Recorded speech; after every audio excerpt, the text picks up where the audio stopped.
Hey everybody, so I'd like to talk in this video a little bit about the history of the Ferrari 512 and go into what actually is a Ferrari 512.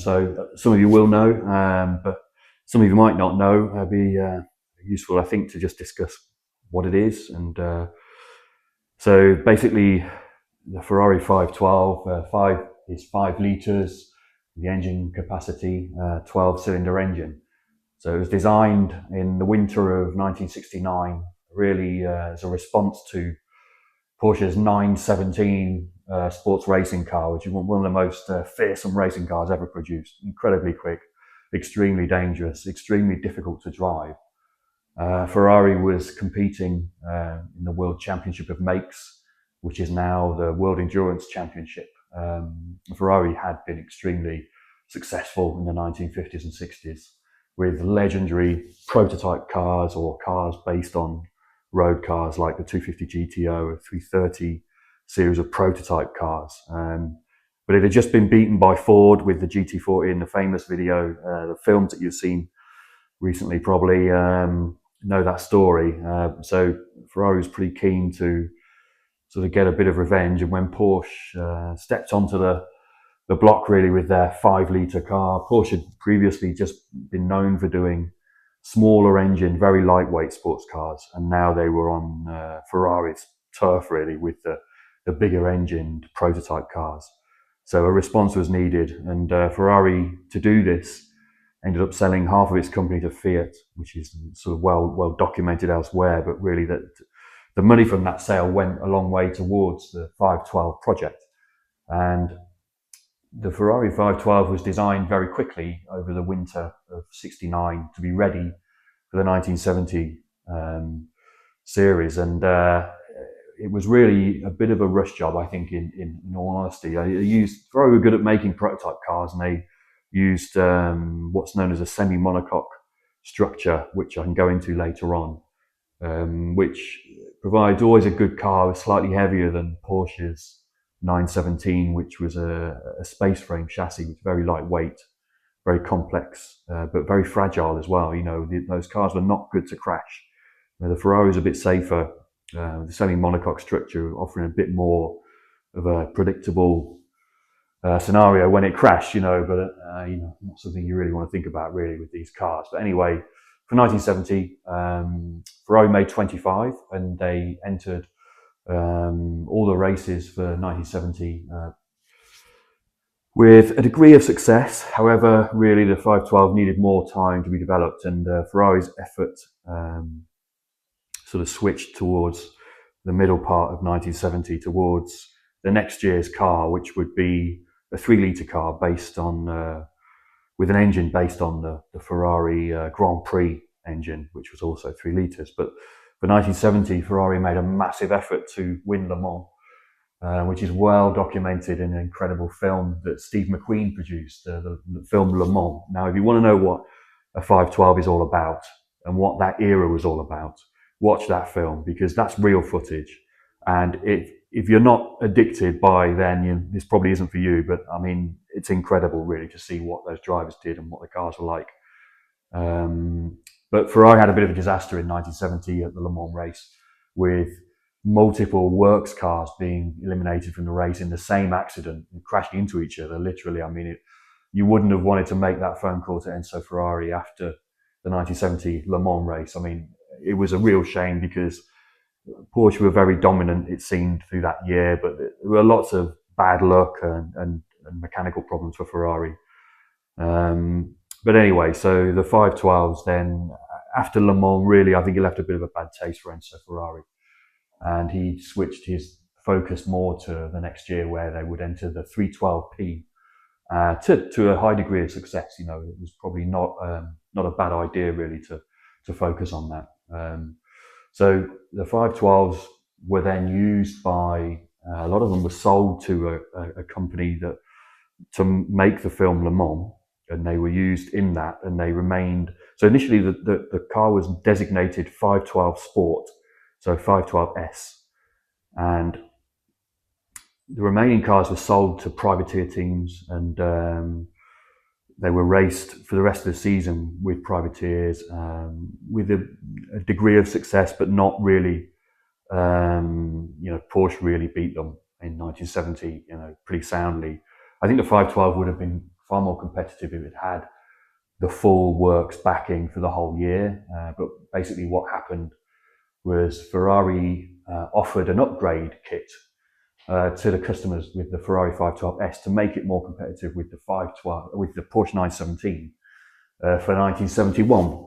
And that's where this comes in. So you can see here, this yellow one is a privateer car. This was a Spanish team that bought the 512S and then subsequently paid for the upgrade to 512M.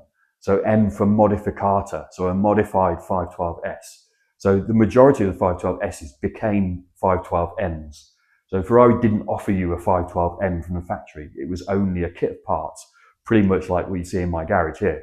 So I can go into that in a bit more detail later on. But the 512M, if you look at that and compare it to a Porsche 917K, you can see the influence really that Ferrari looked at what the K had in terms of aerodynamics. I think the 512 was always a more stable car. It probably didn't have the straight line speed, but it was heavier. But anyway, this is how the 512M came about. So for 1971, the cars were entered solely by privateer teams. And in particular, one incredible example was this blue car in this picture behind me, which was built by Roger Penske. It was actually, I'll go into a bit more detail because I've got quite a good story about this car. And there's basically a big chunk of it in this garage. And they made their own version of the 512M really without a massive amount of help from Ferrari, which was absolutely by far the fastest version ever made, and that car is pretty iconic. It had incredibly bad luck. It was involved in a lot of crashes. You couldn't make it up, and unfortunately, it was never really seen as a true well, it was extremely competitive, but it didn't win anything. So the story of the 512M in frontline competition pretty much ended in 1971. After that, the cars were used in Inter-Serie racing, which was a European version of the Can-Am series in America, where it was basically a series for huge engine cars to be raced. Pretty impressive, spectacular stuff, but not.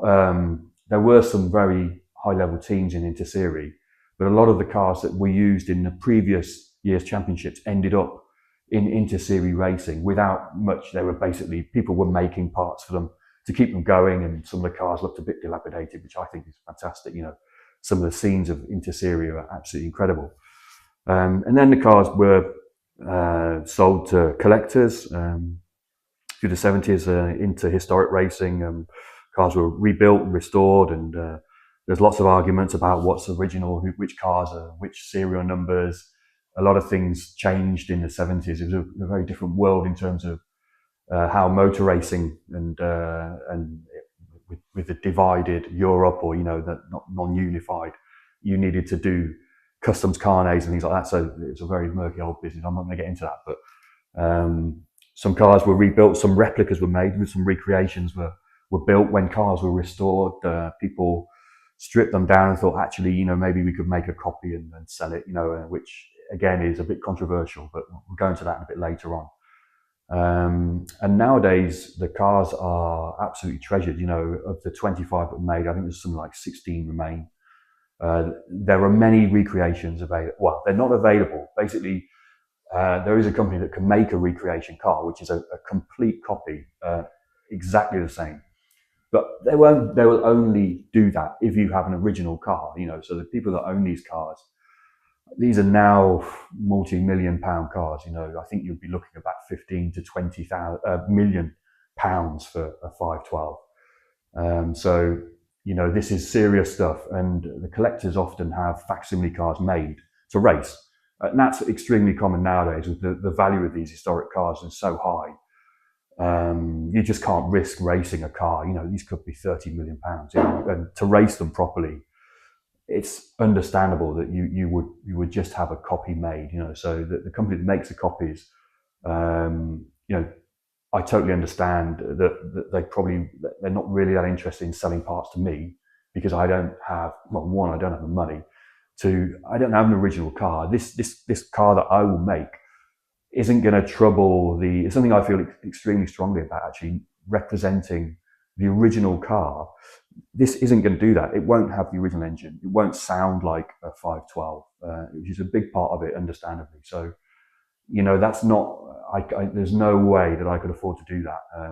And I feel strong about like not changing history. That this can't be called a 512. It's not a Ferrari. It's a model of it, basically.